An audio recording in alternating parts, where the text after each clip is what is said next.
Taylor Swift proved that she is the greatest artist of our lifetime last night, whether you like her or not, as she started her tour that shattered the roof for what it means for an artist to host a show that is already perfectly critically acclaimed, is breaking the top records, and is set to make her a billionaire. It's being called by critics, and I quote, the most incredible spectacle ever conceived in the history of a stadium.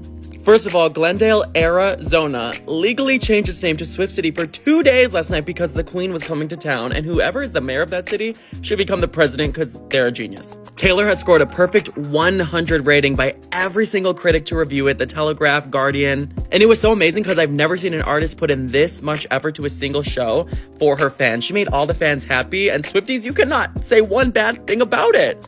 She performed for 3 hours and 15 minutes, over 44 songs. I'm sorry, but no other artist I listen to would be willing to do that.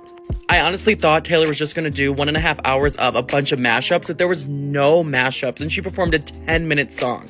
And look at all the different costume changes for all the eras. Over 16 outfits for whoever says that she is not versatile, exciting, or puts on a fun show.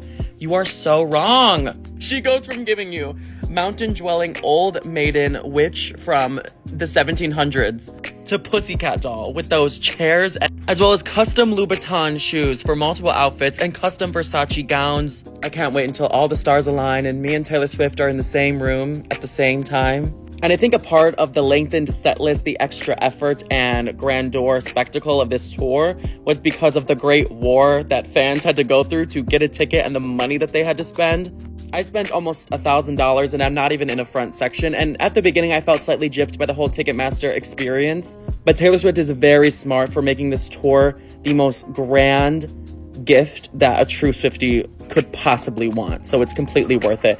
And she performed for twice as long as normal artists do. So I think it's justified for her to charge double what a normal tour should be. In a way, I have survivor's guilt for getting a ticket, and I'm truly so sorry to the Swifties who were not fortunate enough to get a ticket this time. That's so fucked up, especially after seeing how amazing the tour is. This was the biggest night for a touring artist ever, with almost 70,000 fans in attendance, blowing away Madonna's old record.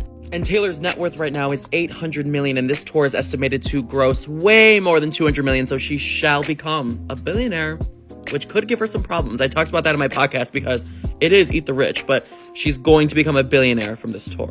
Make sure to follow to join the Petty Pop cult, and always know what's going on in pop culture with Patty.